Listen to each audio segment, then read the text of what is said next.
うん。はい。Absolutely. Because of what?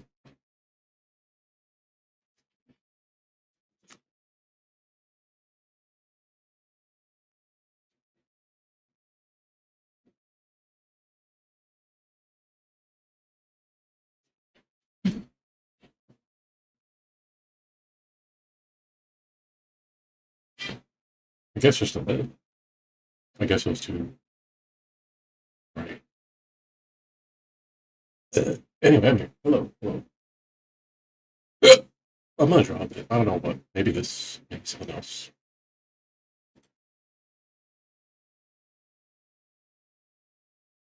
I don't know. Yeah.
I love this outro so much.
That's a good outro.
She ain't never met no one who talk.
I just got your message, baby.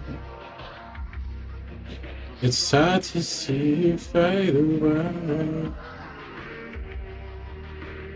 I just got your message, baby. It's sad to see you fade away. I just got your message, baby. Anyway. I just got your message, baby. Baby.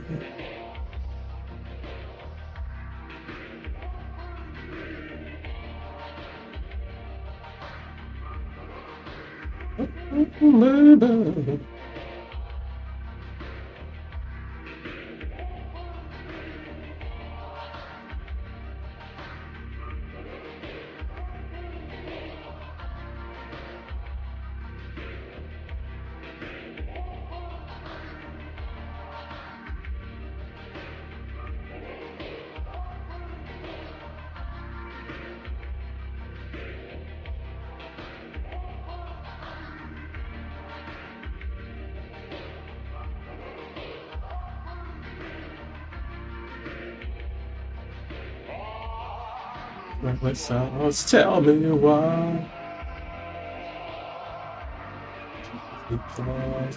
Oh,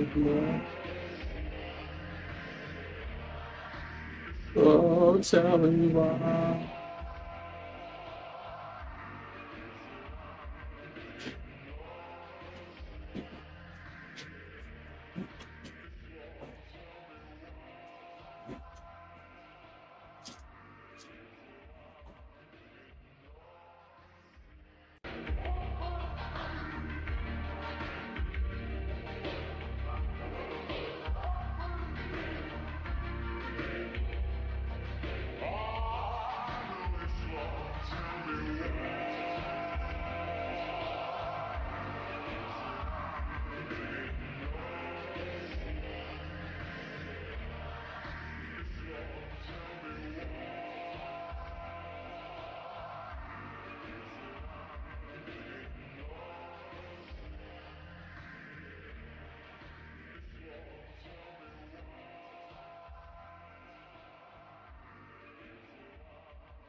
Poppin' that shit, get your hit quick fast.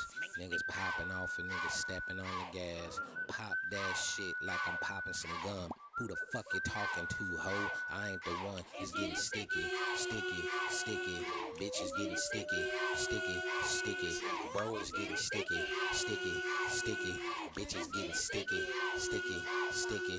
See, I'm a west side nigga from the zone. Knock, knock, knock, knock, knocking at the door. I keep them links on hip, cause I keep on my fist. Give a fuck about pronouns, I'm that nigga and that bitch is getting sticky, sticky, sticky.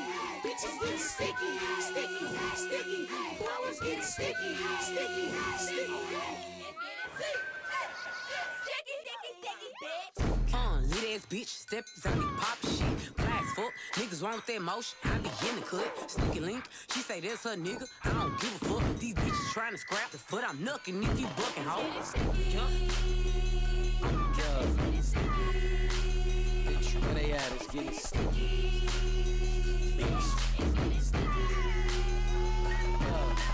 Let it be, niggas say I ain't the guy, they must be smoking ketamine. Always talking about potential, bitch, I am the better me. Jack of all trades, name a nigga who ahead of me. Must be God instead of me, bitch, it ain't sticky. Yeah, it's getting sticky. Yo, where they at, it's getting sticky.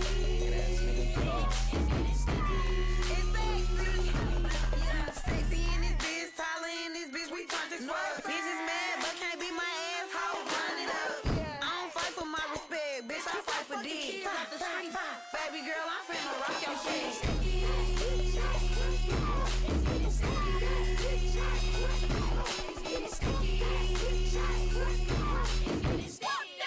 It's getting sticky in this bitch. Sticky situation, discombobulation. Caught me red-handed, palms itching like rosacea. Standing like ovation on business occupation. Dripping condensation, got a whisper conversations.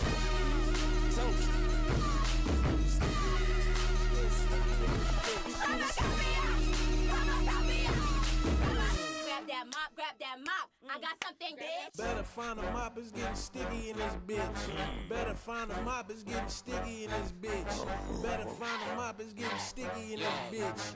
Better find a mop, it's getting sticky in this Yeah, bitch, I'm outside with it. Tell them niggas I did it. Allergies to bum niggas. I see you, my eyes itching. This shit regular, regular. All this shit be regular. Ahead of ya, I'm better, baby. Check the vehicle. La Ferrari. Nigga sour. I could fit 10,000 in these trousers. But that pillow talking, stay away from coma. A home wrecker, I been fucking who I wanna. Okay, big dick nigga, big stumping through your town. All the bi bitches know the fuck is going down. That's a bet, skip the sex, grab my face, break my neck, fuck now. Move swinging like Chad, fuck that aiming by. Hitting everything that's in my way, fuck what they talking about. I been getting off like holiday, man, put some paper out. Fuck them paying bank accounts. Louis V, say my name, we ain't worth the same amount. Why? Better find a mop, it's getting sticky in this bitch. Better find a mop, it's getting sticky in this bitch. Better find a mop, it's getting sticky in this bitch. Better find a mop, it's getting sticky in this bitch. Better find a mop, it's getting sticky in this bitch. Better find a mop, it's getting sticky in this bitch. Better find a mop, it's getting sticky in this bitch. Better find a mop, it's getting sticky in this bitch. Sticky, sticky,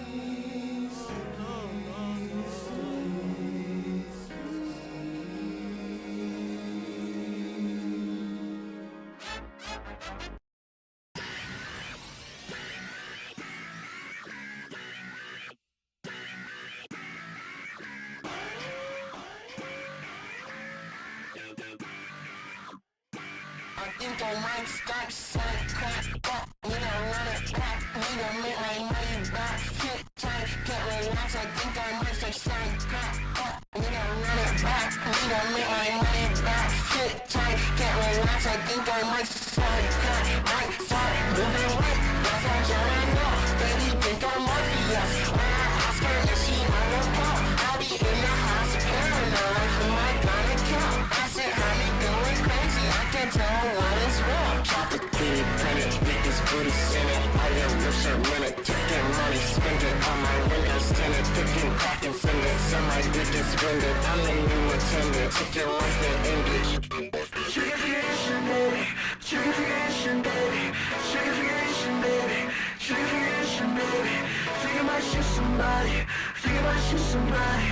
Think I might shoot somebody. Shoot somebody. Shoot somebody. I think I might start selling crack. Fuck, need to run it back. Need to make my money back. Shit tight, can't relax. I think I might start selling crack. Fuck, need to run it back. Need to make my money back. Shit tight, can't relax. I think I might start selling crack. Might steal your Cadillac. Got your girl in your back. Might not bring her back. Feel some D's on her tits. Might start selling crack. Need to make my money back. Shit tight, can't relax. Might start selling crack. On my house like a Nixon. You ain't think get back to when I in the kitchen. Sell crack rock on my house like Obama. Shopping street niggas like a Dalai Lama. Sell crack rock on my house on YouTube. I make way more money than you do. Sell crack rock on my house like a farmer. Keep these niggas out like a god of summer. Triggerfication, baby. Triggerfication, baby. Triggerfication, baby. Think I might shoot somebody. Think I might shoot somebody. Think I might shoot somebody. Shoot somebody. Shoot somebody. Triggerfication, baby. Triggerfication, baby. Triggerfication, baby. Triggerfication, baby. Think I might shoot somebody. Think I might shoot somebody. Think I might shoot somebody. Shoot somebody. Shoot somebody. Triggerfication, baby. Triggerfication, baby. Triggerfication, baby. Triggerfication, baby. Think I might shoot somebody. Think I might shoot somebody. Think I might shoot somebody. Shoot somebody. Shoot somebody.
She's always trying to make me be social. Cocktail parties, school functions, that time we planted trees in Jerusalem.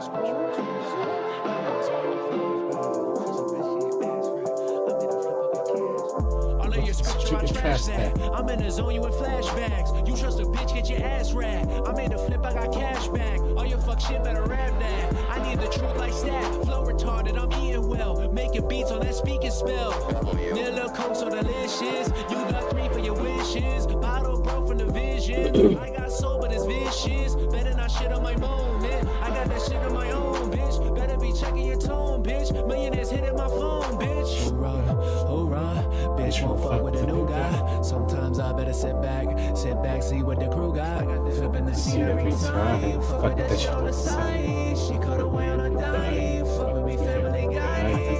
Hoorah, bitch won't fuck with a new guy. Sometimes I better sit back, see what the crew got. Flipping the seat every time. Fuck with that shit on the side. She cut away on a dime. Fuck with me, family guy. They wanted more, so I wrote to. Jump if I owe you. Gerald Green should've told you. Don't get Asia carpet, no shoes. But don't hit my kicks on the floor. I'm getting tens of their raw. Paying the tens of the store. Ain't let them know I got more. My day, fly day. Watch me back no right to Minute shit, sipping my 8. Get my chips into my lace. See how I'm flipping these brands. Pepsi been hitting my land. Oops, I am killing your mans. Bitch, and I did it again. Hoorah, bitch won't fuck with a new guy. Sometimes I better sit back, see what the crew got. See how I'm flipping these brands. Pepsi been hitting my land. Oops, I am killing your mans. Bitch, and I do it again. You look at fuck this shit, I saved myself. Fuck that platinum, I'll take gold. Fuck that fucking roll. I'm getting bold, I gotta go.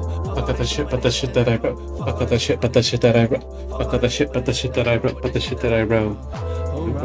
Bitch won't fuck with a new guy. Sometimes I better sit back, see what the crew got. Flipping the seat every time. Fuck with that shit on the side. She got away in the dying. Fuck with me, family guy. Hoorah.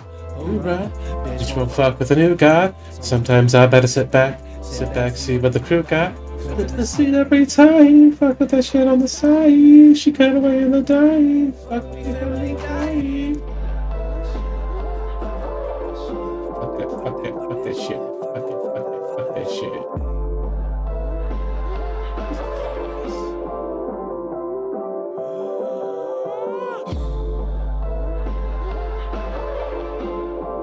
Shout out Target, dude, for real.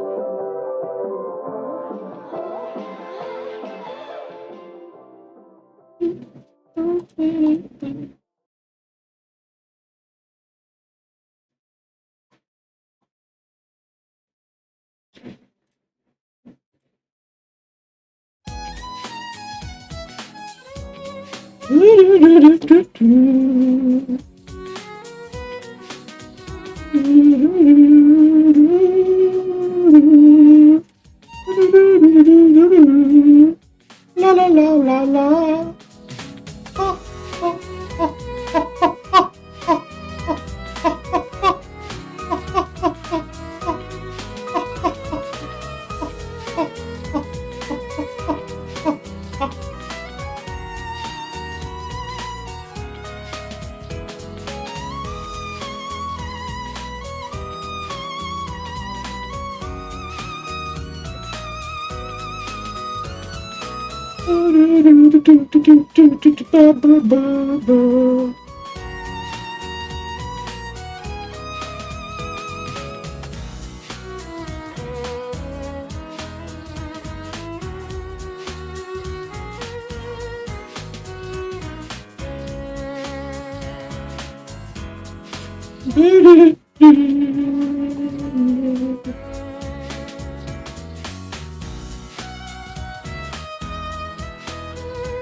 What?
Audio bitrate issues on YouTube for some reason.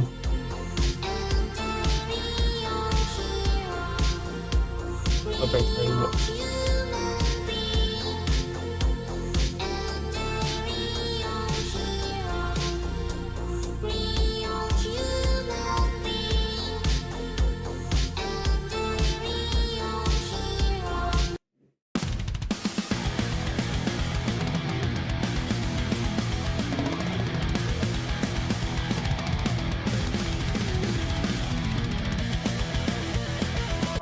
Actually, that's gonna get me in trouble.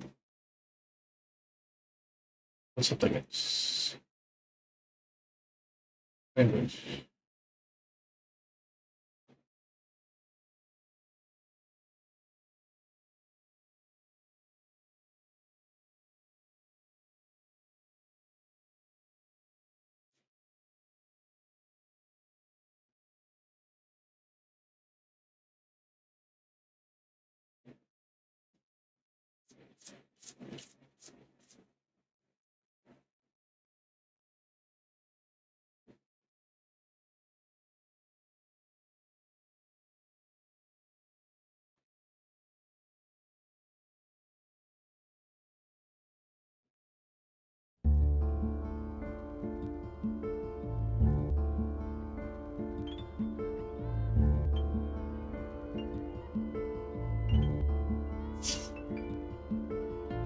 My inner demons compel me to be here.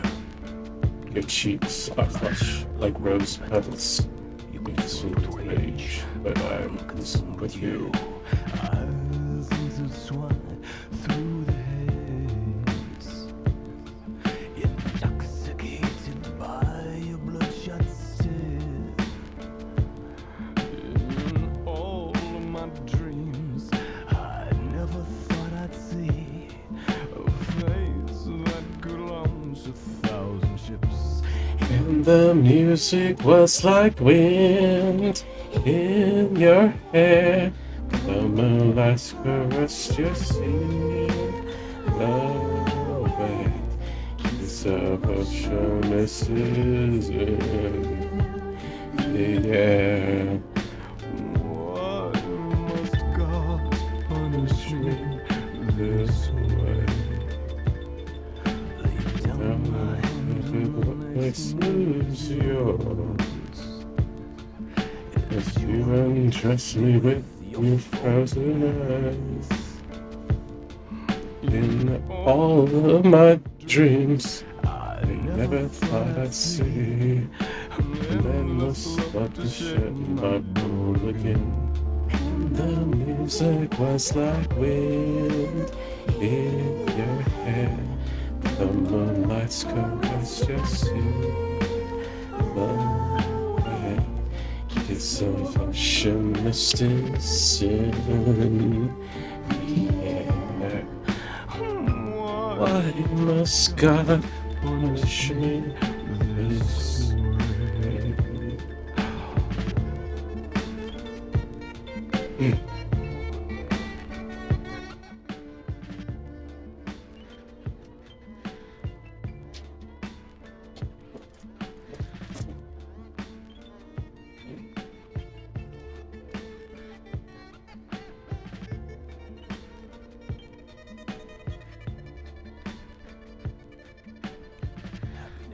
It's hard to come by, but I've had my fair share. Some cheats, sipping lemon peels, the minor keys, the major pills. They climbed the mountain, saw the top, and planted the apple seed. And can't you see we could have had it all? And the music was like wind in your hair. The moonlight's caressed your silhouette.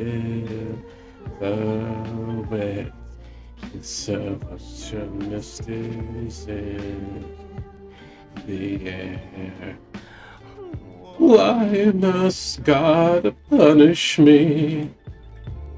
And the music was like wind in your hair.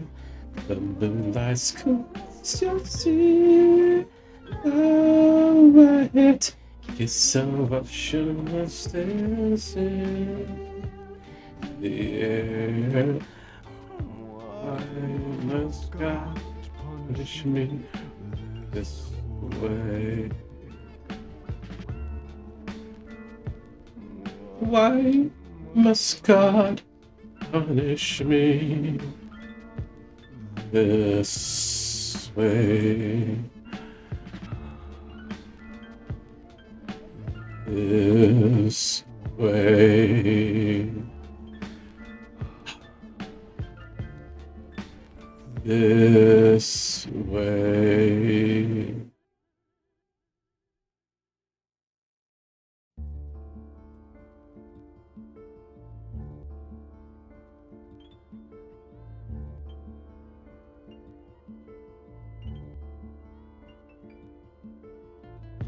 Inner demons compel me to be here. Your cheeks are flush like rose petals. Consumed with rage, I'm consumed with you. Eyes of the strong through the haze. Intoxicated by a bloodshot stare. In all of my dreams, I never thought I'd see a face that could launch 1,000 ships. And the music was like wind in your hair. The moonlight's caressed your skin. The subversion is in the air. Why must God punish me this way? Put down my hand in what makes moves yours, as you undress me with your frozen eyes. In all of my dreams, I never thought I'd see this let the shit in my bowl again. And the music was like wind in your hair. The moonlight's caress your silhouette. It's ocean is in the air. Why must God punish me this way?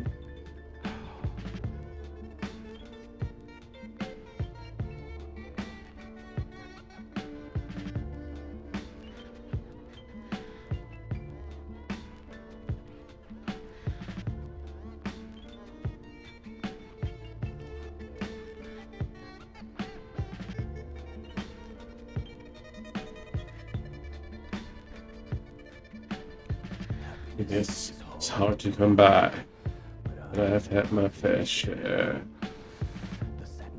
Significant tears, monarchies, major pills.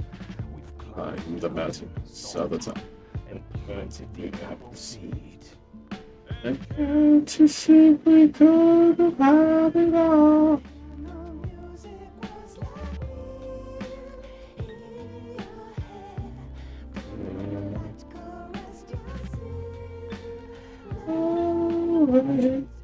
It's of a is in the air. Why must God punish me? The music was like wind in your hair. The moonlight's caress your silhouette. Kiss of ocean mist is in the air. Why must God punish me this way? Why must God punish me this way?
asking to please stay on hold.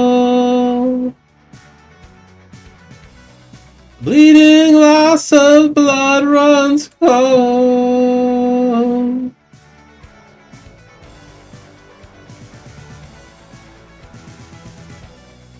As long as it's to recover, I can't.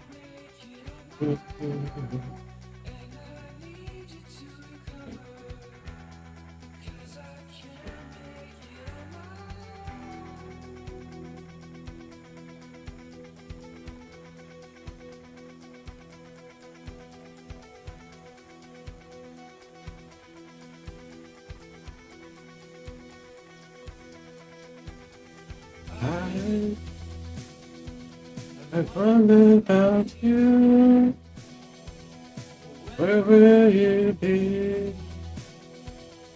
when the sun's done?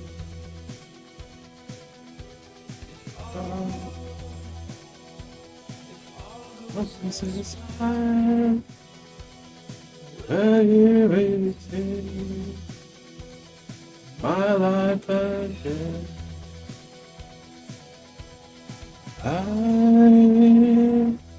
I wonder about you.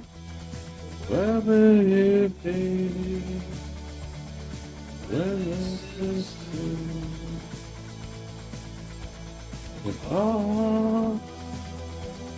If all goes as planned, will you retain my life again?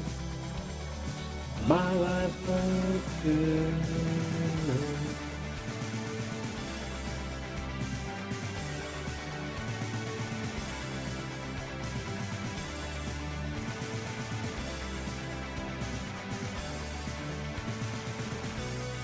And I need you to recover, 'cause I can't make it on my own. And I need you to recover, 'cause I can't make it on my own. I need you to recover, 'cause I can't make it on my own. I need you to recover, 'cause I can't make it on my own.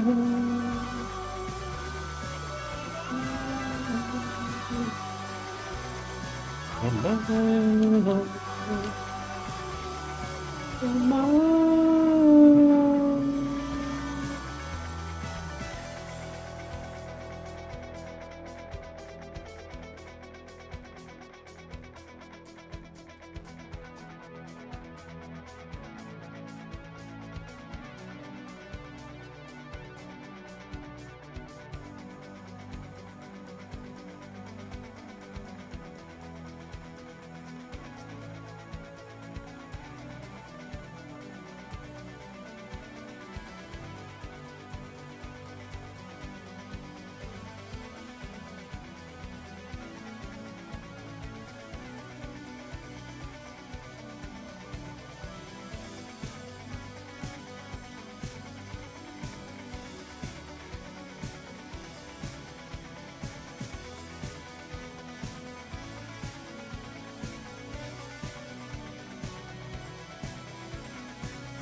Mass Effect, Mass Effect, Mass Effect, Mass Effect, Mass Effect, Mass Effect, Mass Effect, Mass Effect, Mass Effect, Mass Effect, Mass Effect, Mass Effect.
a name after me.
If I send this void away, have I lost a part of me? When you break your heart in to the moments to come back and speak to my heart. That's how it feels to oh, there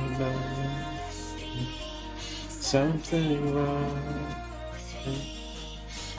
Yeah, it makes you want more. Something makes you hurt more. Come on down. Something comes.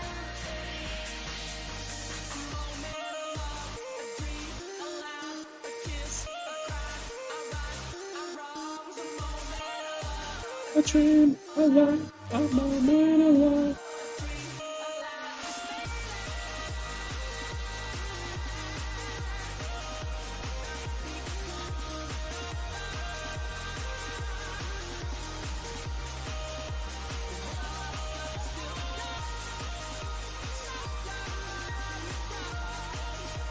Won't stop to surrender.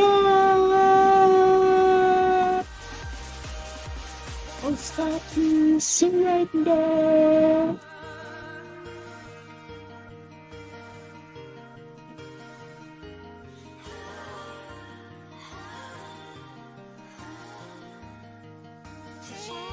What you want, what you want.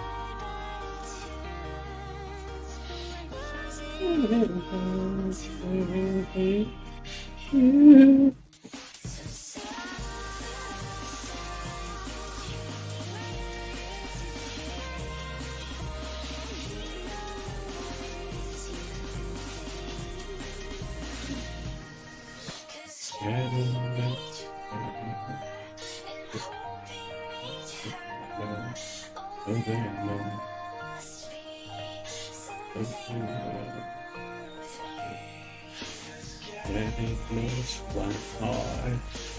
Don't take me so far from my head. Something not okay.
I've been trying to be every man you saw in me, but in my eyes I just flicker out and blur like ghosts.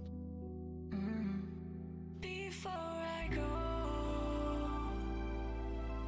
I know. Can you show Me a miracle. I wish I'd stay the night, but I've got to go to America. This could take a while. Is there any time that I go alive? And it's empty stuff, but I don't know how. And so I'll go. So I'll come.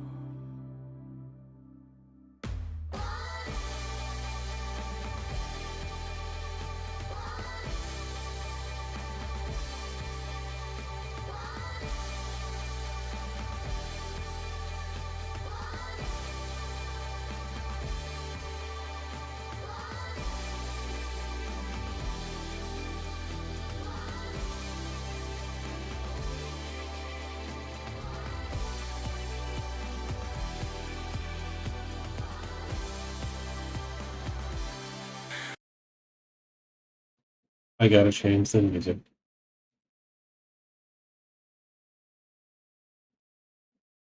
Too much.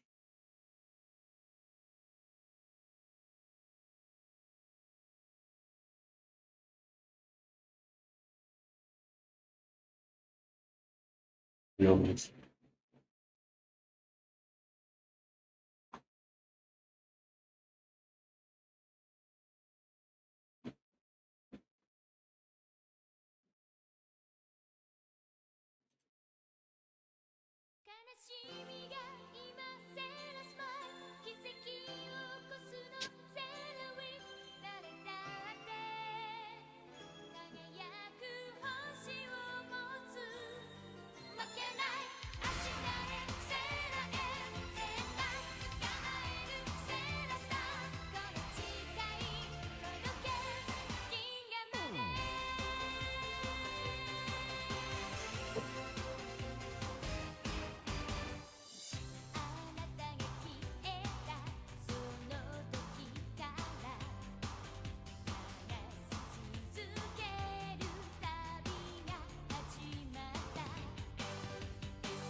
Blackface fox. Oh shit. Or he could be a black fox. Those exist.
Excuse me, shit.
The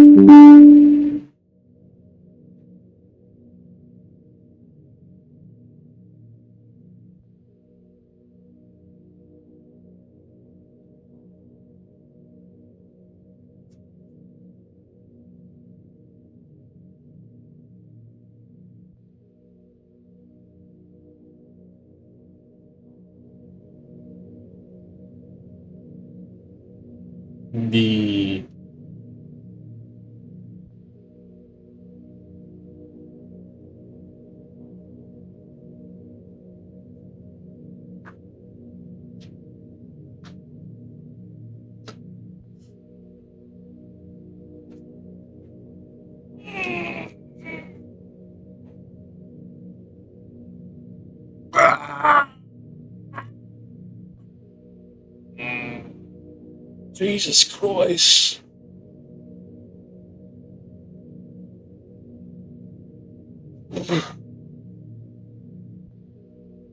Uh, uh, uh.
I'll be right back. I'm gonna bio break real quick. But I'm gonna switch to a game.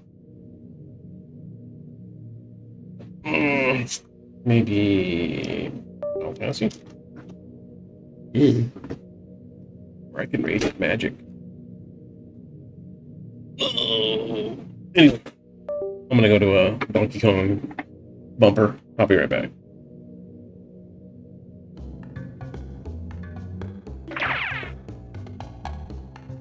You choose her or not choose wrong. With the skipper hop.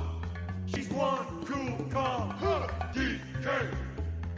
Donkey Kong. He has no style. He has no grace. This Kong has a funny face. He can handstand when he needs to and stretch his arms out just for you. Inflate himself just like a balloon. This crazy Kong just digs his tune. DK. Donkey Kong. DK. Donkey Kong. DK. Donkey Kong is here. He's back again and about time too. And this time, he's in the mood. He can fly real high with his jetpack on. With his pistols out. He's one tough Kong. He'll make you smile when he plays his tune. But gremlins beware, cause he's after you. DK. Donkey Kong. Finally, he's here for you. It's the last member of the DK crew. This Kong's so strong, it isn't funny. Can make a gremlin cry out for mommy. Can pick up a boulder with relative ease. Makes crushing rocks seem such a breeze. He may move slow, he can't jump high, but this Kong's one hell of a guy. Come on, Cranky, take it to the fridge. Walnuts, peanuts, pineapple smells. Grapes, melons, oranges, and coconut shells. Oh yeah, walnuts, peanuts, pineapple smells. Grapes, melons, oranges, and coconut shells. Oh yeah, walnuts, peanuts, pineapple smells. Grapes, melons, oranges, and coconut shells. Oh yeah, walnuts, peanuts, pineapple smells. Grapes, melons, oranges, and coconut shells. Oh yeah, walnuts, peanuts, pineapple smells. Grapes, melons, oranges, and coconut shells. Oh yeah, walnuts, peanuts, pineapple smells. Grapes, melons, oranges, and coconut shells. Oh yeah, walnuts, peanuts, pineapple smells.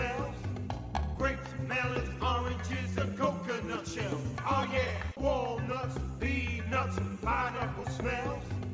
Grapes, melons, oranges, and coconut shells. Oh yeah, walnuts, peanuts, pineapple smells. Grapes, melons, oranges, and coconut shells. Oh yeah, walnuts, peanuts, pineapple smells.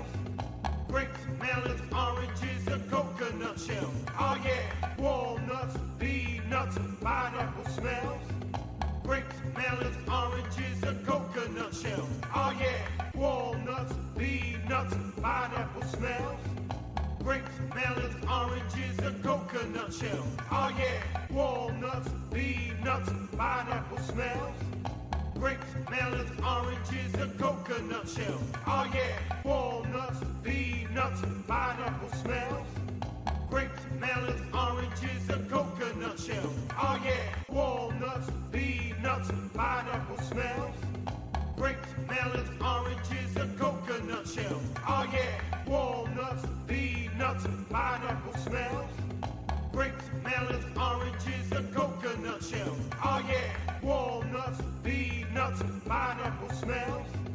Grapes, melons, oranges, and coconut shells. Oh yeah, walnuts, peanuts, pineapple smells.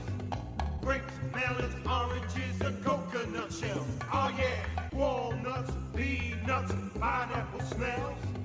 Grapes, melons, oranges, and coconut shell.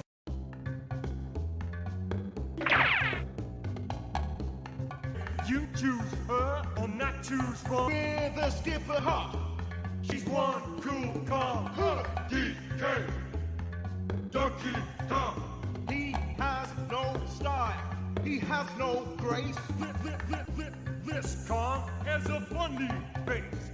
He can handstand when he needs to and stretch his arms out just for you. Inflate himself just like a balloon. This crazy Kong just digs his tune. Huh, DK. Donkey Kong. Huh, DK. Donkey Kong. DK. Donkey Kong is here. He's back again and about time too. And this time, he's in the mood. He can fly real high with his jetpack on, with his pistols out. He's one tough Kong. He'll make you smile when he plays his tune. But gremlins beware, cause he's after you. Huh, DK. Donkey Kong. Huh. Finally, he's here for you. It's the last member of the DK crew. This Kong's so strong, it isn't funny. Can make a gremlin cry out for mommy. Can't pick up a boulder with relative ease. Makes crushing rocks seem such a breeze. He may move slow, he can't jump high, but this Kong's one hell of a guy. Huh. Come on, Cranky, take it to the fridge. Walnuts, peanuts, pineapple smells. Grapes, melons, oranges, and coconut shells. Oh yeah, walnuts, peanuts, pineapple smells. Grapes, melons, oranges, and coconut shells. Oh yeah, walnuts, peanuts, pineapple smells. Grapes, melons, oranges, and coconut shells. Oh yeah, walnuts, peanuts, pineapple smells. Grapes, melons, oranges, and coconut shells. Oh yeah, walnuts, peanuts, pineapple smells. Grapes, melons, oranges, and coconut shells. Oh yeah, walnuts, peanuts, pineapple smells. Grapes, melons, oranges, and coconut shells. Oh yeah, walnuts, peanuts, pineapple smells. Grapes, melons, oranges, and coconut shells. Oh yeah, walnuts, peanuts, pineapple smells. Grapes, melons, oranges, and coconut shells. Oh yeah, walnuts, peanuts, pineapple smells. Grapes, melons, oranges, and coconut shells. Oh yeah, walnuts, peanuts, pineapple smells. Grapes, melons, oranges, and coconut shells. Oh yeah, walnuts, peanuts, pineapple smells. Grapes, melons, oranges, and coconut shells. Oh yeah, walnuts, peanuts, pineapple smells. Grapes, melons, oranges, and coconut shells. Oh yeah, walnuts, peanuts, pineapple smells. Grapes, melons, oranges, and coconut shells. Oh yeah, walnuts, peanuts, pineapple smells. Grapes, melons, oranges, and coconut shells. Oh yeah, walnuts, peanuts, pineapple smells. Grapes, melons, oranges, and coconut shells. Oh yeah, walnuts, peanuts, pineapple smells. Grapes, melons, oranges, and coconut shells. Oh yeah, walnuts, peanuts, pineapple smells. Grapes, melons, oranges, and coconut shells. Oh yeah, walnuts, peanuts, pineapple smells. Grapes, melons, oranges, and coconut shells. Oh yeah, walnuts, peanuts, pineapple smells. Grapes, melons, oranges, and coconut shells.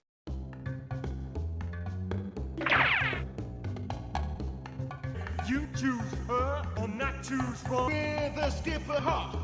She's one cool, calm, her DK. Donkey Kong. He has no style. He has no grace. This Kong has a funny face. He can handstand when he needs to and stretch his arms out just for you. Inflate himself just like a balloon. This crazy Kong just digs his tune. DK, Donkey Kong. DK, Donkey Kong. DK, Donkey Kong is here. He's back again and about time too. And this time, he's in the mood. He can fly real high with his jetpack on, with his pistols out. He's one tough Kong. He'll make you smile when he plays his tune. But gremlins beware, cause he's after you. DK, Donkey Kong. Finally, he's here for you. It's the last member of the DK crew. This Kong's so strong, it isn't funny. Can make a gremlin cry out for mommy. Can pick up a boulder with relative ease. Makes crushing rocks seem such a breeze. He may move slow, he can't jump high, but this Kong's one hell of a guy. Come on, Cranky, take it to the bridge. Walnuts, peanuts, pineapple smells. Grapes, melons, oranges, and coconut shells. Oh yeah, walnuts, peanuts, pineapple smells. Grapes, melons, oranges, and coconut shells. Oh yeah, walnuts, peanuts, pineapple smells.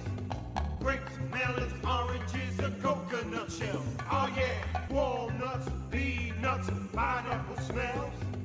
Grapes, melons, oranges, and coconut shells. Oh yeah, walnuts, peanuts, pineapple smells.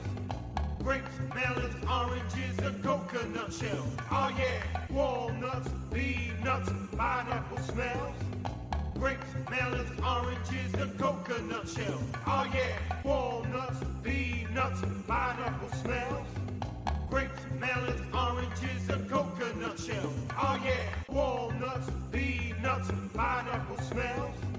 Grapes, melons, oranges, and coconut shells. Oh yeah, walnuts, peanuts, pineapple smells. Grapes, melons, oranges, and coconut shells. Oh yeah, walnuts, peanuts, pineapple smells. Grapes, melons, oranges, and coconut shells. Oh yeah, walnuts, peanuts, pineapple smells. Grapes, melons, oranges, and coconut shells. Oh yeah, walnuts, peanuts, pineapple smells. Grapes, melons, oranges, and coconut shells. Oh yeah, walnuts, peanuts, pineapple smells. Grapes, melons, oranges, and coconut shells. Oh yeah, walnuts, peanuts, pineapple smells.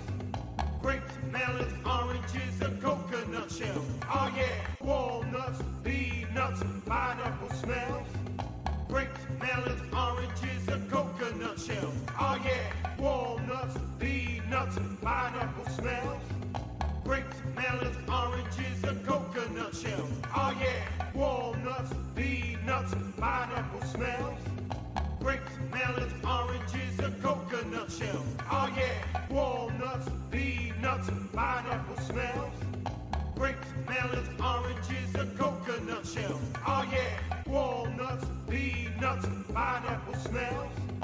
Grapes, melons, oranges, and coconut shells.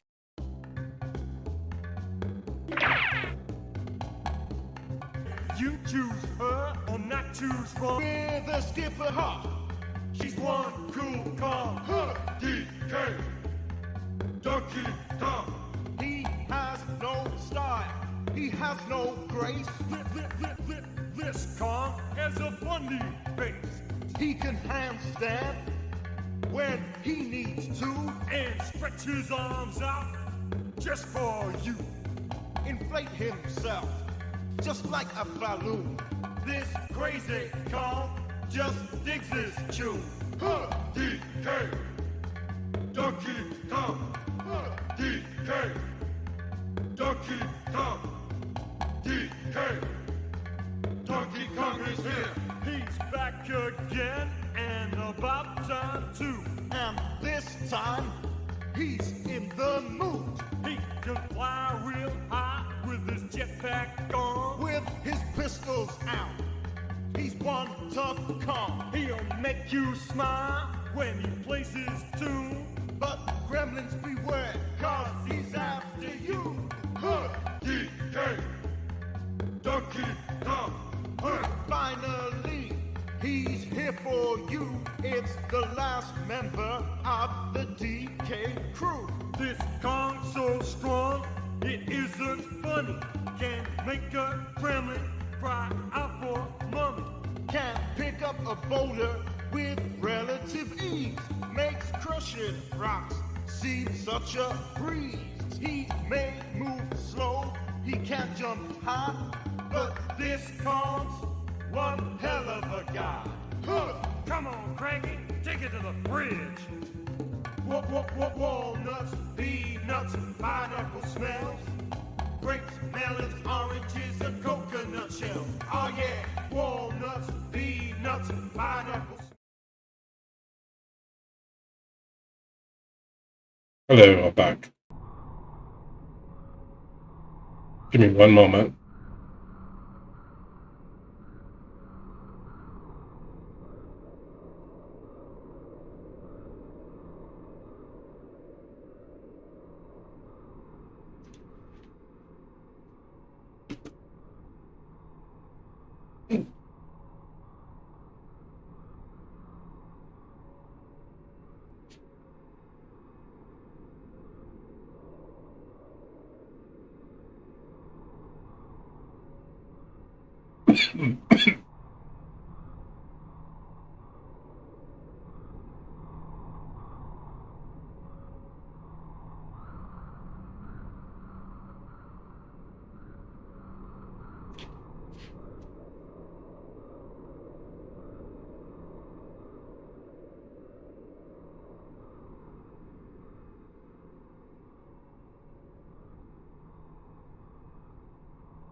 Jeez. It's loud. Trying to think of to find something to watch or listen to.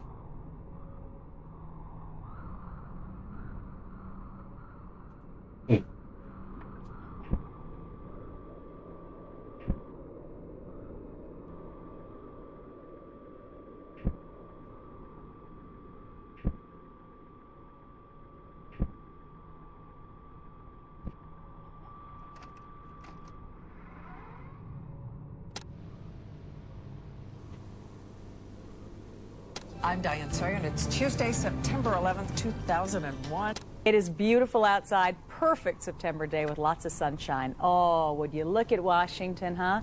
Other than that, it's kind of quiet around the country. We like quiet. It's quiet. It's too quiet. This just in, you were looking at obviously a very disturbing live shot there. Plane has crashed into the... Jumping out the window. Never seen anything. Apparently.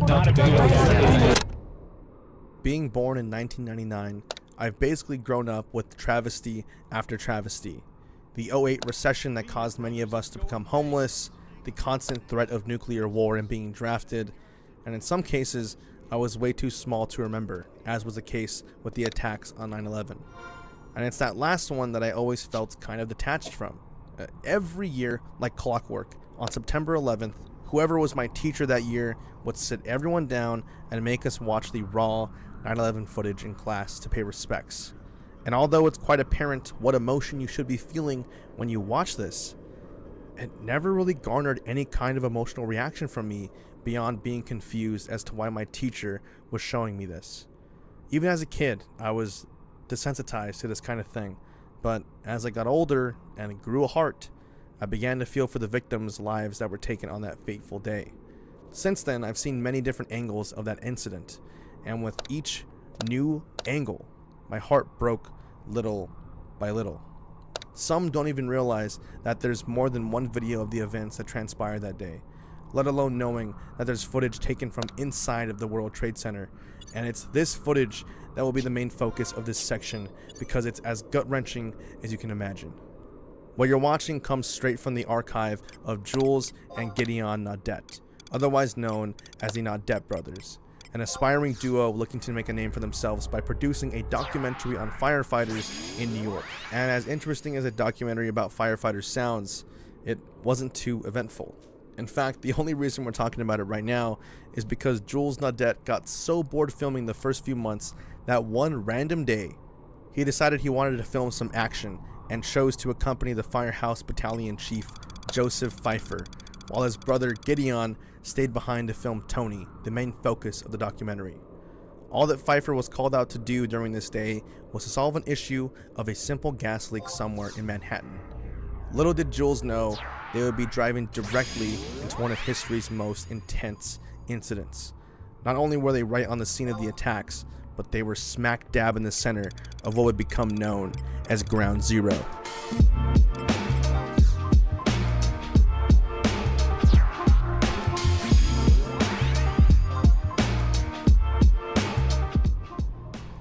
Jules is on the scene with Battalion Chief Joseph Pfeiffer, while his brother Gideon is on the way filming Tony. All the while, both made sure to capture the scene in its entirety. And it wasn't pretty. The reason you haven't heard of this footage until now is because it's way darker than it lets on. Just skimming through, you can find remnants of some horrific stuff. For example, during this scene right here, when they first enter the World Trade Center, although it's not explicitly shown on screen, Jules Naudet explained during the documentary that he made that upon entry to his right were two people completely on fire. I go in and I hear screams, and right to my right there is two people on fire, burning. I just didn't want to film that. It was like no one should see this. Obviously, these two people were desperately in need of help, but deemed by the team of firefighters to be in such bad condition from burns that it was nearly impossible to bring them back. So the team just left them there to rot and suffer. And to be completely fair, this isn't their fault. I'm sure most of us wouldn't know what to do either and end up doing the same exact thing. But I mention this because this was the scene they were in. It was straight out of a nightmare, and it was the kind of thing that would unfortunately just leave you speechless. It wasn't until they were all inside the building that they realized the severity of what exactly was going on. A plane really had just flown directly into one of the towers, and it wasn't too long until they received word on their radio of another flying in to take out the other. It was in this moment that Joseph Pfeiffer, the battalion chief, was at a true loss for words as he realized there wasn't going to be much to do besides run and hope you didn't get crushed. And when you're watching the raw footage with nothing to hear but the sounds of concrete and rubble falling down, with the occasional breaks in audio of gaffs of air from those in the scene, and just the utter chaos of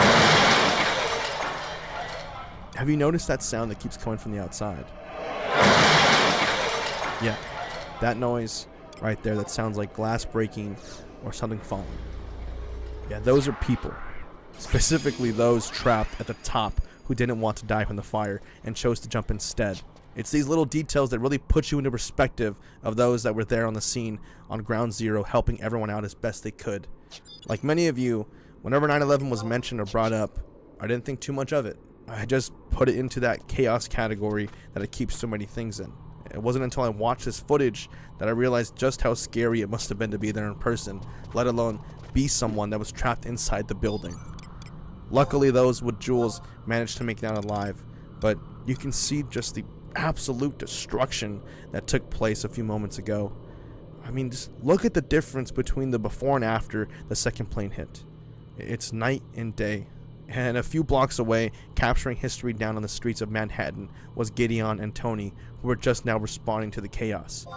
However, it's to my knowledge that Gideon's footage has never been released, with the exception of being his POV shot of the tower being hit.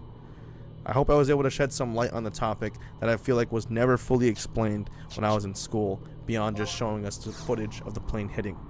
My condolences to anyone who's watching that may have had a family member or friend that was caught in the middle of this truly tragic story. My name's Eli Clayton, aka Did they change? Won the Madden Challenge. I took a break from So we're going to be shifting a bit in topic here, and we're going to be entering the world of competitive gaming. I myself have mentioned this many times on the channel, but I play a little known game called Super Smash Bros. Melee. That 22-year-old game that's got to be played on one of these. And I can tell you from my experience of playing the game competitively, going to tournaments all over California and out of state, that competition isn't always fun.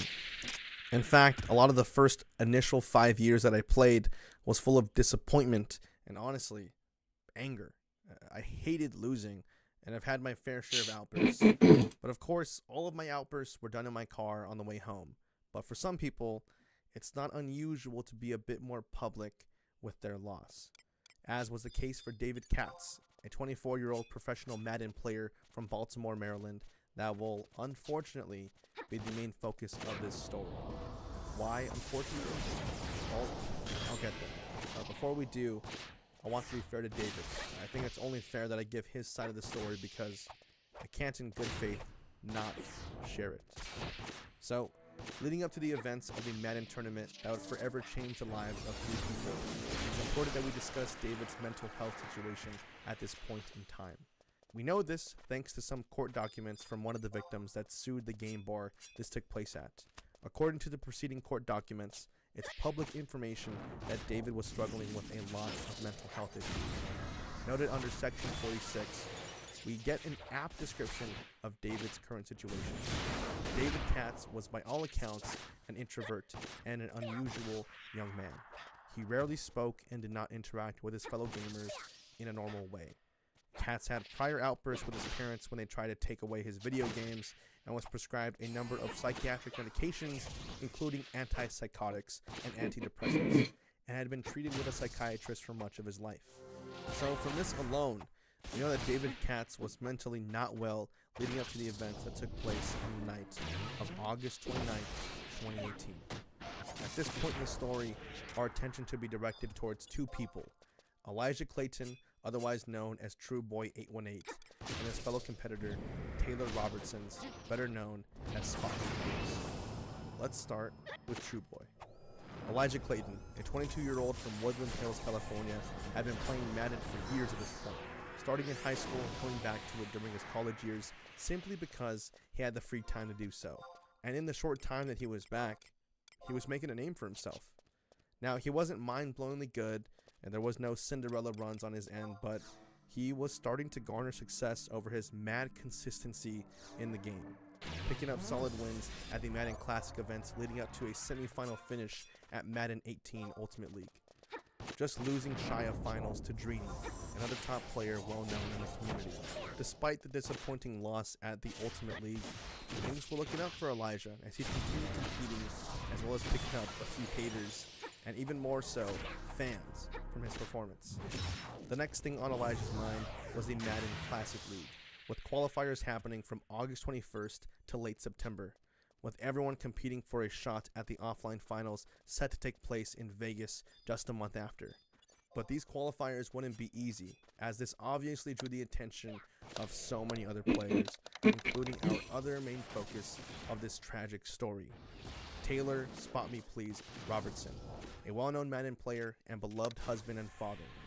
His journey to the top of the Madden scene started with his incredible win at the Madden 17 Classic in 2016. He was quite passionate not just towards football, but his love of the competition that Madden brought into his life, amassing well over $80,000 in winnings during his time at the top. Taylor would be going into these qualifiers with one thing on his mind: land a spot at Vegas and take his already successful career that much higher. And so, every top player imaginable was there, with our 2 talked about players catching their flights down to Jacksonville, Florida to attend what would end up being their last tournament ever.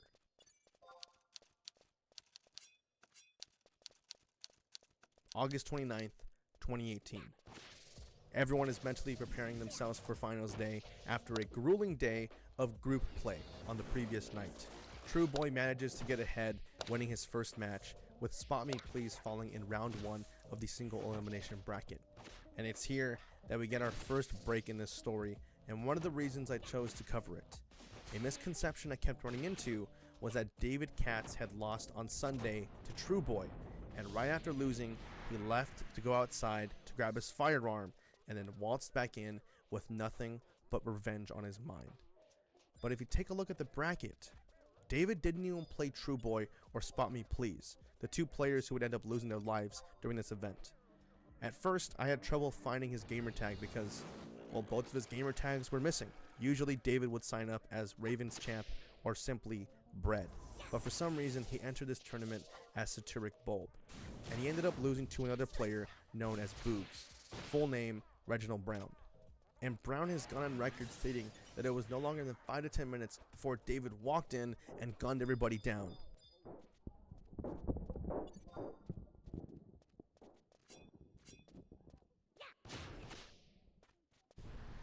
Just like that, 2 lives were taken in the blink of an eye, with Katz adding himself to the count shortly after, either out of shame or it being part of his plan the entire time. When I first read this story and listened to the audio, I was shook. The only other thing that's gotten to me this bad was the Russian brick incident, and that honestly shows way more than what this video did. I think for me, it's the implication that I could be at these tournaments for the last time without knowing and just die. The brick incident. Right, just because Lady gets hit in the face by a brick and her husband fucking. And before we move on, I felt as though I had to mention this comment I found on an old video showing Katz one and only so big tragic in Madden, the Madden 17 Bills Championship. And the reason I'm talking about this comment is because the content of it entirely changes the narrative behind this story. If you go to any forum, article, or video talking about this, they will all tell you the same thing, that David only took the action he did because he was upset after losing and sought revenge on those who beat him. But after reading this comment, it completely changed my mind. And I'm not going to read out the entire comment because that's just doing too much. And honestly, you'd probably get bored. But essentially what this comment is trying to say is that David knew his place in the community. And given that, there's no way David was simply upset. And that's why he carried out this tragic event. And how do I know? Well, because after reading through David's Madden career and assessing where his skill level was, it seems like he was where I'm at in terms of my melee career. So I can give you my personal take. I'm not a top player, but if I went to any national or regional, I'd pose a potential threat to any player, even those at the tippy top. But I know I'm not going to win the tournament, right? Even though I'm ranked in California and I have the ability, if I play well enough, to win, I know it's not likely and probably won't happen. When you go to these tournaments for anything, you quickly find out how truly good or bad you are relative to everybody else. And while David did win a tournament, it wasn't stacked, and he knew this. The best players were not there, and the tournament at GLHF Game Bar was absolutely stacked. The best of the best were there, and as someone who's gone to majors of similar level, I find it extremely hard to believe that David really felt in his heart that he was going to win this one or even make it far in the tournament.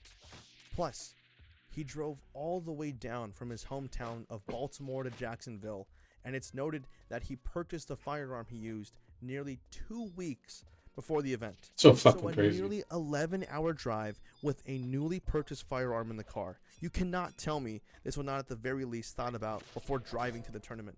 And this shot up red flags because the people he murdered, they didn't even play him.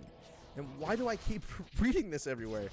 And it was in that moment that I realized just how much the media values a good headline over the facts. Here's the truth of the matter. David hadn't played anyone he took the lives of. He wasn't even projected to play them either. And I was reading all this and just going, like, are we really defending this guy in any matter? Why? Right? I understand having mental issues, and a lot of it wasn't helped by his mother, who, if anything, increased his issues by a ton. But that does not give this guy the excuse or the right to take someone's life just because he was dealt a bad hand. Imagine if a crazy homeless guy walked up to whoever you love most in the world, whether it be your mother, your father, or a close friend, or even your partner, and the homeless person just took their life and someone tried to say, well, it's not their fault. They didn't know any better. They're crazy. You'd be angry. and rightfully so. I've also heard rumors around the internet that True Boy was somehow a bully to David, but from my research, I can't even find any information that this is the case at all. To me, David seemed like he was on the outskirts of the community, and in any community, like the melee scene, there was bound to be cliques at the top level, and I see it myself whenever I go to tournaments. But I know for a fact that David wasn't included in these cliques, and in my opinion, it was by choice, from him. Every article I've read details him as a socially awkward person who just went to tournaments, competed, and went straight home without talking to anybody. And if that's how you're choosing to behave when you are quite literally in one of the most social gaming communities, I think it's on you for not making friends, or at least trying to. I just have zero sympathy for this, and if you saw the photos of the aftermath like I did, you would feel the same way. My heart goes out to anyone that was affected by this, and hopefully I was able to shed some truth on a story that I felt like was never given a proper ending.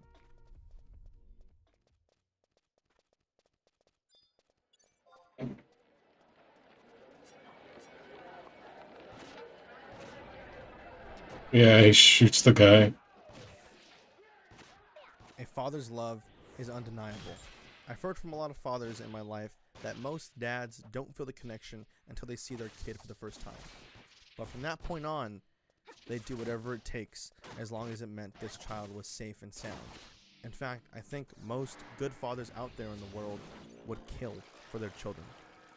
As was the case quite literally for Gary Plausch, the man who killed his son's rapist. This story takes us all the way back to the 1980s. Gary and June Plausch innocently decide to enroll their kid, Jody Plausch, into some karate lessons. While at first it seems innocent enough, it was here that Jody would be introduced to the man that would soon traumatize and get to know him a little too well.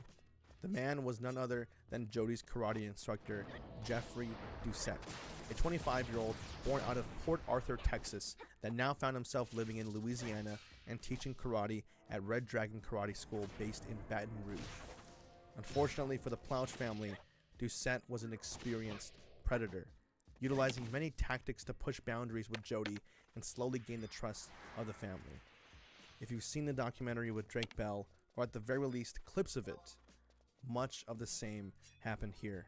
And for the record, before we go into detail, because I'm very comfortable sharing everything because Jody seems hell-bent on making sure his story is out there for those that may be struggling with the same thing without even knowing. He's appeared on many podcasts and interviews, retelling his experience whilst maintaining a confident and relaxed demeanor, clearly showing he understands what happened and wants to ensure that it doesn't happen to anyone else. A lot of Doucette's tactics started at the karate school. Jody explained that although it seemed normal at first, there were times he'd get stretches from Doucette that were a little too close to some areas of his body that he'd prefer, or driving Jody around town and subtly touching his lap to see how he'd react. And once Jeffrey was given enough confirmation that Jody would not in fact tell anybody and was just going to submit to whatever he did, he amped up basically everything. The next thing Jody remembers happened on a field trip where him and a few karate classmates went crawfishing with Jeff.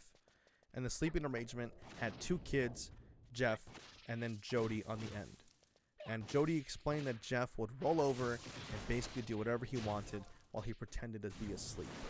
And for those wondering why Jody didn't do anything, he had a very good explanation for all of this, at least in my opinion. He talks about how when you're groomed like this, it's hard to tell what is right from wrong. And also, in some weird, twisted way, he didn't want Jeff getting harmed, as he knew that his dad would do something nasty in retaliation, and just how right he was. So he never said anything, and wanted to just pretend like nothing ever happened, because that was the easiest way to go about this, at least in his 10-year-old mind. You have to remember that this only happened because Jody was 10. He was a 10-year-old without any life experience up against an experienced predator like Doucette, who sought out a very specific type of kid. Right? It's not the child's fault in any way. But what's insane to me is just how calm Jody is in his current age, explaining all of this that happened to him. And throughout this entire story, Jeffrey is also dealing with some other lawsuits and charges for embezzling money, which leads to him skipping town and attempting to kidnap Jody in the process. And what jarred me was his question posted by the interviewer. So what made him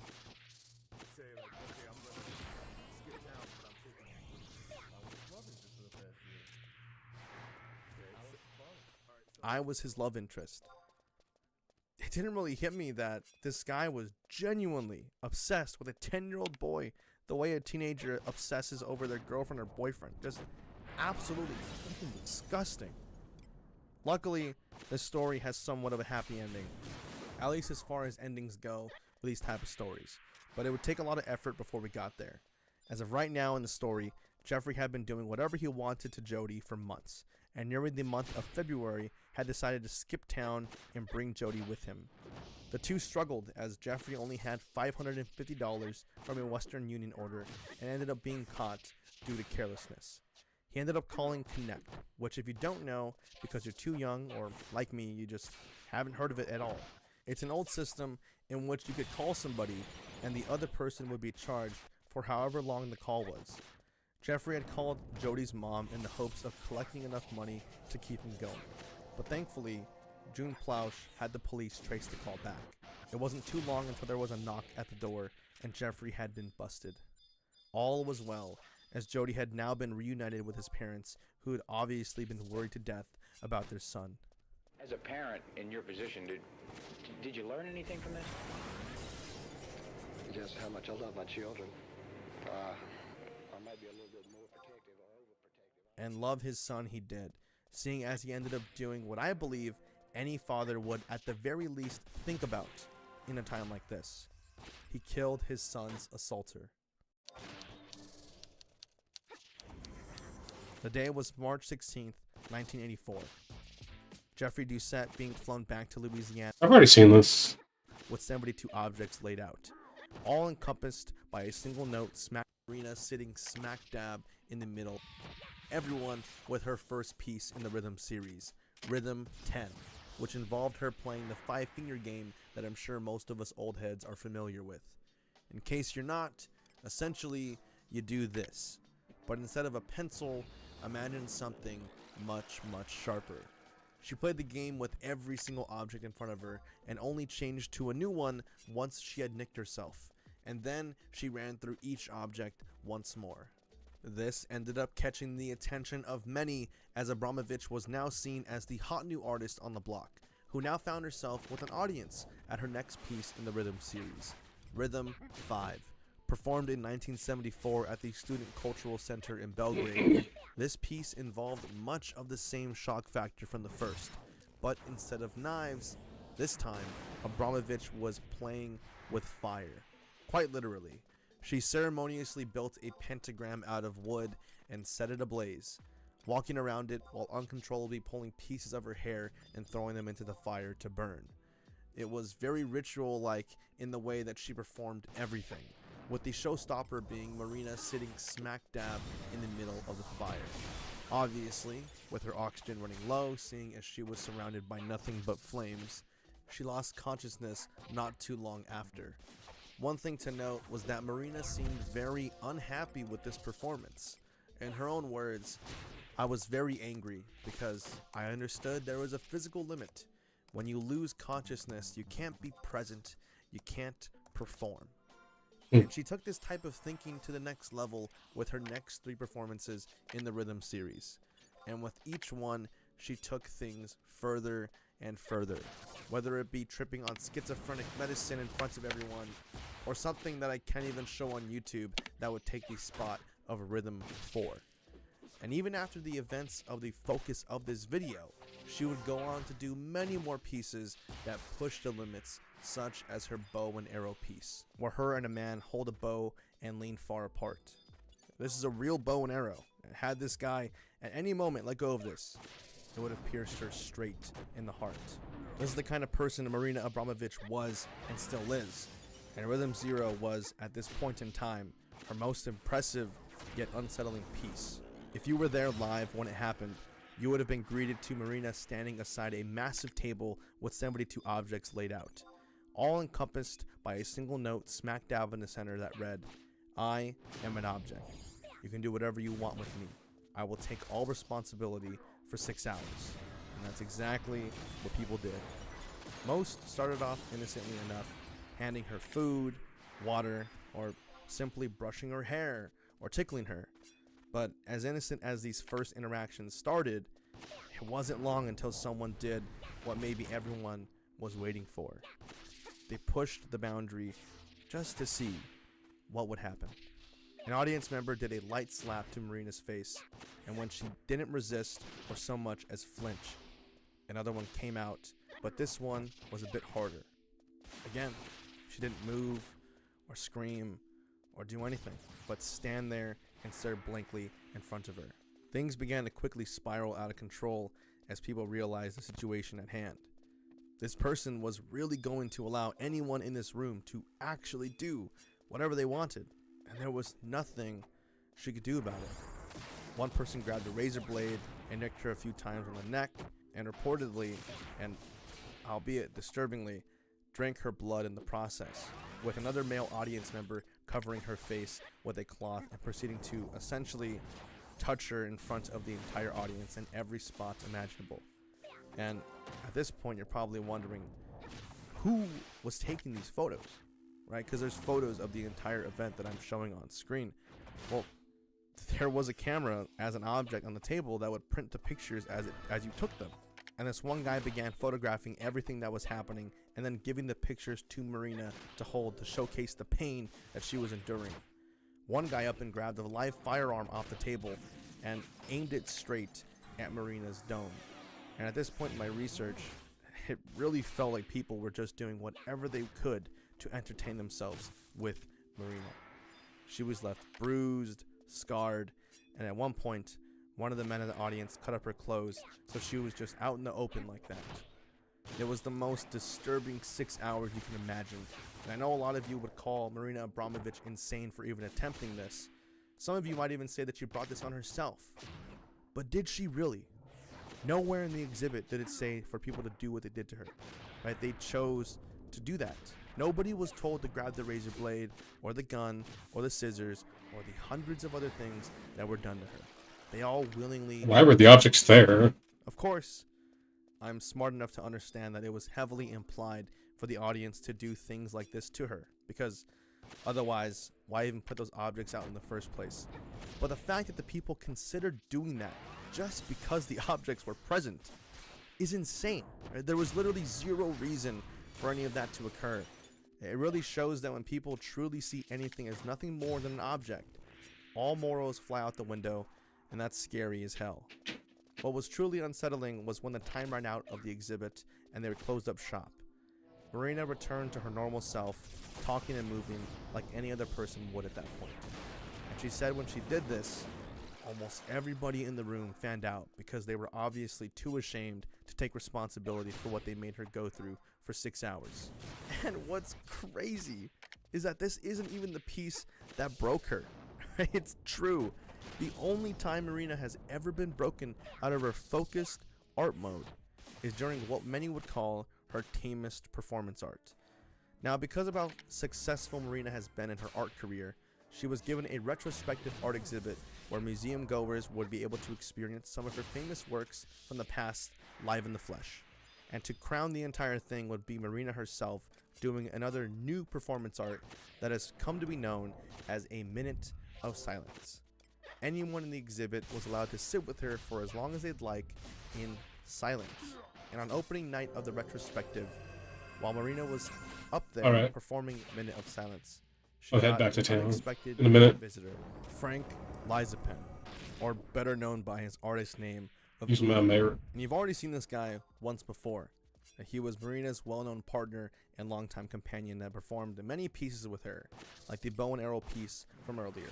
The two did many projects together throughout her career, and when their relationship unfortunately came to an end, they decided to go out with a bang and embark on the Great Wall Walk. The two would start on either side of the Great Wall of China, and after a grueling 90-day excursion, they met directly in the middle, only to part ways after. Fast forward 22 years from the Great Walk in 1988 to 2010 at Marina's retrospective. The two hadn't seen each other since, and what better way to make an appearance than surprising your long-lost lover at an exhibit celebrating them. Marina's eyes open, and this is the one and only time she's ever broken character. An undeniable smile comes on her face, and after a few seconds, tears follow, with Marina embracing Ule, by laying her hands on the table, begging him to do the same. And it's quite telling that the piece that broke Marina was full of love and passion, when the one that should have broke her was full of hate and apathy. And the reason I haven't bothered sharing this story is because, well, when am I going to get another chance to, right? I mean, I found this little detail after I was done researching Rhythm Zero, and to be honest, I like leaving people off with a high note if I can. So I hope I was able to do this one justice and tell the story of Rhythm Zero and how Marina Abramovich managed to persist through a nearly 6-hour session of pain and suffering.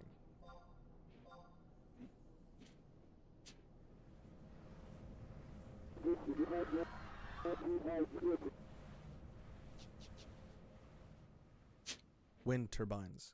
You've probably seen these on long car rides at some point in your life. We know they're meant to do nothing but good, providing a clean alternative to fossil-fueled energy, but these machines don't come without their issues. One of the biggest problems people run into when utilizing wind turbines is how to maintain them, because eventually someone has to work their way up to the top of the turbine to do their routine inspection and make sure that everything is working properly. This one routine checkup is extremely dangerous. It involves climbing for what feels like forever just to get to a very small confined space, and should anything on top of the turbine need repairing, someone needs to be up there to do so. This was a situation on October 29th of 2013. All seemed normal as 4 workers at the Delta Winds wind farm in Oltgensplat, Netherlands, were working at the top of one of their Vesta V66 turbines. They utilized a gondola to get to their place of work at the very top of the turbine. And around 4:55 p.m., the unexpected happened. A circuit shorted in the engine bay, and in an instant, there was a blazing fire, and the worst part, their only escape had just been eaten up by the flames. The 4 men stared down the 220 feet free fall as their only escape was being closed in on by the fire. 2 of the men ended up biting the bullet and just straight up jumped through the flames to the stairwell hatch while the fire was still growing. The other 2 workers, however, hesitated, and just these few moments of hesitation was a difference between safely making it to ground versus the reality of the situation, which was the 2 of them staring down their inevitable death, as they had only one of 2 choices now. Take the easy way out and jump off, or simply wait and hope that the fire didn't get to you before the firefighters did. During this moment of contemplation, the 2 young men, Arjan Cordes, a 21-year-old worker, and Don Koos, a 19-year-old worker, stared as the fire grew bigger and bigger, ultimately deciding that this was most likely the last time either of them would be alive. The 2 seemed to make peace with the situation, and in a last move of serenity, they chose to experience one last hug before delaying the inevitable. I haven't been in a situation, nor can I even attempt to imagine what it was like to be them, but I can tell you how this story makes me feel every time this picture gets thrown my way. There's something so disturbingly comforting about this photo. For me, it feels like the human experience summed up. Right? Despite the obvious peril at hand, a simple decision to ignore everything just for a moment for a little bit of human connection is just so tragically beautiful. And I know the aftermath wasn't pretty, as Arjan's body was found a few meters away from the turbine, with Don being found in the stairwell, seemingly making an attempt to jump to the fire as his co-workers did just minutes prior. And just to subside those lingering thoughts, no, there was no other way to get down. A lot of people, myself included, assumed upon reading this that they could parachute down, right? Why not give these workers a parachute or some way to get down free fall style? But that's just not feasible. At the height that they work at, 220 feet in the air is nowhere near enough time to properly open a chute. I mean, the lowest a parachute has ever been opened was 85 feet, and that was done by a professional with decades of experience. If you were to attempt the same thing, even at 220 feet, you'd most likely break your legs upon landing because you'd be going too fast. And I guess broken legs versus your life is a point of discussion, but it's completely irrelevant to this story as of now. I've read elsewhere that the workers had also neglected the main safety feature for turbines like this, which was shown off in a Tom Scott video where they simply rappelled down and that the 4 workers simply didn't have themselves hooked in to perform this emergency escape. And if that's the case and you're wondering why, well, it's probably the same reason most of us ignore precautions at work. For example, when I used to work at the supermarket, there was this whole protocol for picking up broken glass. I was told to get out a specific paperwork worksheet and this special bucket, and when it actually came down to it and I got those things, my boss laughed at me, and I was told that it wasn't required because how would corporate even know, and why would they even need to know about it? So, like many of us, I conformed, and this was the same here, right? Why plan for something that's extremely unlikely to happen? All it takes is one worker to say, guys, come on, like this isn't going to catch fire, we don't need to have those on. And then suddenly everyone just starts doing it slowly because that's just what we do. That's just what humans do. And if that is the case, I don't think that that's an issue. But that is also just a rumor I read online. It's not confirmed that they were not following any kind of precaution, but even if they weren't, I wanted to include that because I don't think it's right to blame these guys for what happened. I think the far more likely scenario was that the Vesta V66 did not have another way to get down besides the main stairwell and ladder. The reason I say this is because many articles point to this incident as being the cause of other safety precautions being put into place thereafter. I think the worst of the situation was realizing how insanely difficult it would be even now. Fighting fires on the ground is already hard enough, but in the air? That's not a situation entirely. And the firefighters in this instance were told to just let the fire die out on its own, as it showed signs of doing so very early on. The main reason they couldn't do anything about it is because they couldn't make a move on the fire without it seriously putting the firefighters in danger themselves. And so, we're back to this single moment where our John and Don shared one last moment of humanity together. One last hug before the two would be gone. John and Don. I wanted to cover this story because every time I see this photo, that's really sweet. Something to my heart, and when researching it, none of the details seem to be set in stone. So I wanted to come in and clear the air the best I can in regards to this story. Leave a comment below if you feel the same way when seeing this picture, because every time it pops up in my feed or in a random TikTok, it makes me want to get up and go do something instead of rotting away like I normally do. If you made it here, then you made it to the end of today's video. I did. Let me know if you guys ended up. Thank you.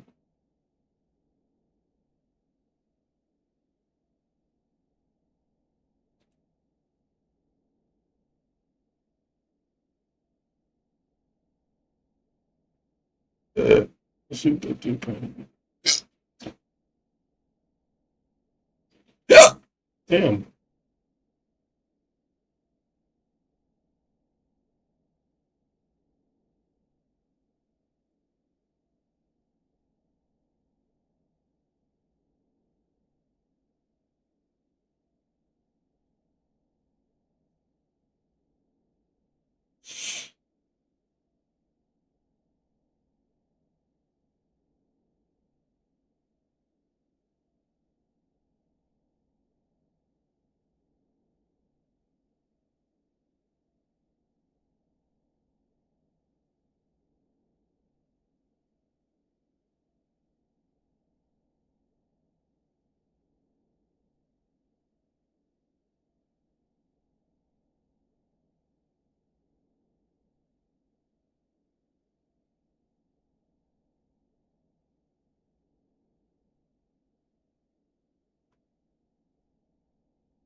Fuck.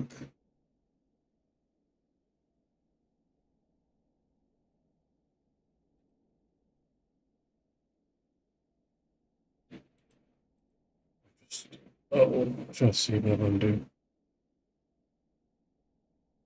Or watch. Crazy shit.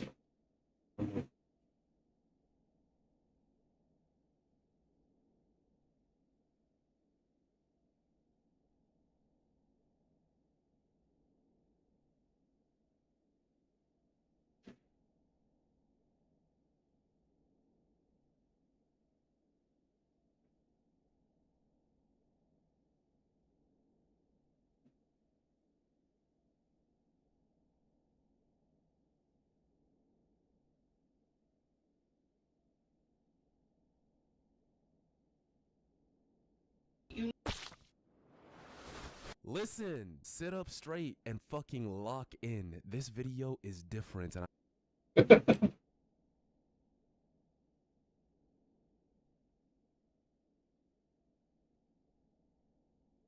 What? Like when it's close, I'm like, what you doing?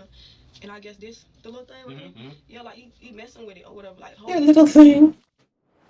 listen, sit up straight and fucking lock in. This video is different, and I know I just yelled at y'all, I'm sorry, but I really need y'all to lock in with me because how bad are your friends, right? Let me ask y'all this question. Have y'all had bad people around you beforehand? No matter how bad they were, I promise you they're not as bad as whatever this quote-unquote friend group is. Because this girl was holding the phone, recording a TikTok, right? Where she was recording her other friend, Maria Clayton, otherwise known as Molly, who was holding an AR-15. I mean, she could, at that point, you might as well hold an RPG, but she was holding a AR-15 and aiming it at her, like at the phone, for a TikTok challenge.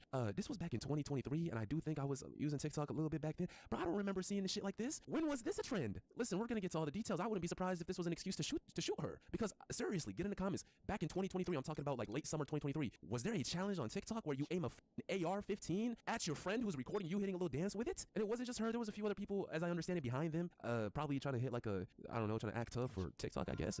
What I'm trying to say is, today's video is unreal. Seriously, y'all know exactly what y'all get from me. Y'all get 10 out of 10 real life content, and this is as crazy as it gets. I got the body cam of her and another man dropping off this girl's body and saying that they found her on a sidewalk hitting a zombie pose. I'm not lying to y'all. This shit is about to get crazy. They literally said that she was hitting a zombie pose, and they had to pick her up and take her to the hospital. I got the interrogation footage, and given I haven't seen all of this at all, bro, this shit is like 7 hours in total of interrogation footage. We're gonna take a look at the good parts. I haven't seen everything. I'm as excited as y'all, and not in a good way, because this shit is tragic, but life is life, bro. So let's take a look at this.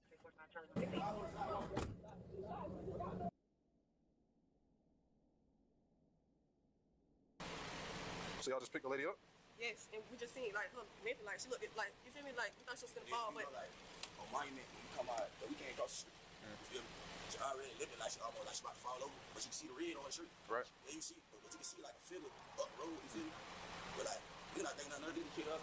They like got taken to the hospital. yeah, like she like help. We just like, oh, okay, like we're gonna get you there. Like just stay up, like don't die on us. Right. So we just went back, took her here. Mind y'all, this is her friend. This is somebody she knows, and other people know that she knows. Like, this isn't no random where you can play like this card of I don't know who this person is. Nah, this is her like best friend. Yeah. I mean, clearly, if you're hitting TikToks together and you're posting that shit, you're best friends, bro. I mean, we know how women relationship goes. Like, one day they're best friends, the next day they're not just backbiting but plotting on each other. Regardless, these two were best friends, bro. Like friends. And she's trying to play the card of this woman. I don't know her. She was just hitting the zombie pose. And blood all over her street. Y'all couldn't come up with a better backstory. I mean, I understand how scary this is for you because you accidentally shot this woman and you had to like make a story probably on the spot. But do you think this like cop has a pacifier in his fucking mouth and he's like brain dead and retarded? Because this sounds a little crazy. Got you. You weren't trying to speed, but I'm telling No, you. I got you. I figured something was up when you Get her here, like. I don't know, man. I don't know about this. She got no shoes, no phone, no ID on her, no wallet, and she was just walking down the sidewalk, shot. So that girl over there goes by Molly.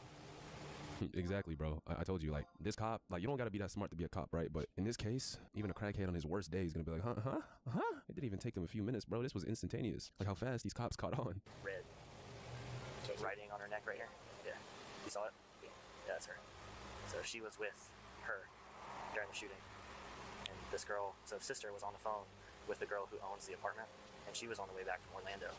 And she was on the phone with Molly, which was that girl over there, and they were doing a TikTok with guns, and a gun went off, hit her in the stomach. And Molly could be heard on the back saying it was an accident, but I don't know what happened.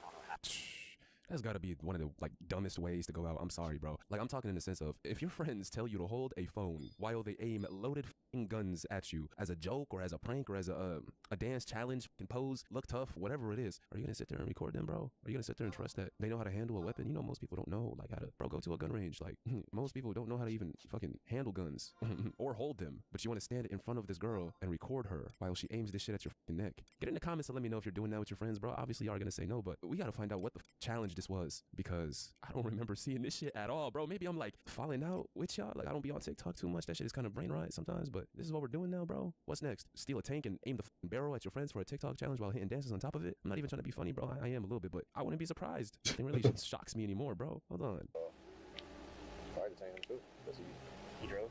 He drove and he's telling the same story. Yeah.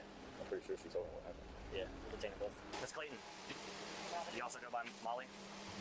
You. That's a street name? Yeah, tell her. Okay. Like, my name, I'm like, okay, say my name, want me to come, like, wake up, when she go. Say my name so I know you up. Yeah, but you were also with, good. Yeah. Do it there, stand up for me.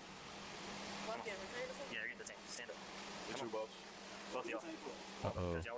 I know you were there. Who, me? Yeah. Who, hold on, pause. Who the f is this guy? Is this your woman? If not, I mean, okay, I'm gonna assume she is, but if not, what do we call this shit, bro? A simp, a limp? What's worse than that? Because why the f are you driving this girl with a body in the back of your car, getting yourself directly involved when you were there and you knew, like, you know what happened? I don't know if he saw it with his own eyes, but bro, you know that, like, she told you, you know, she accidentally just shot her friend. Why the f are you getting yourself involved? This isn't like where you're driving around with stuff you're not supposed to have, or, you know, a little crime. Bro, you're fucking driving around with somebody who's dead, who's just got shot by the woman that's in your passenger seat. Even if, I mean, I don't think anything's gonna happen to him. I don't know, we'll see. But, like, why would you ruin your night?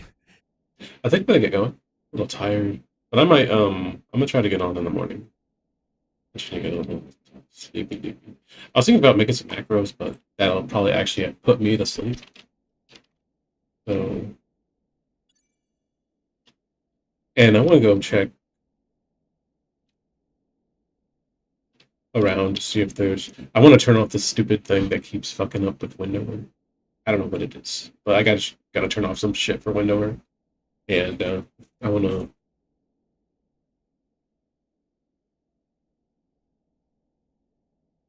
Oh, see if there's something to like copy and paste macros easier rather than type in them out all the fucking time.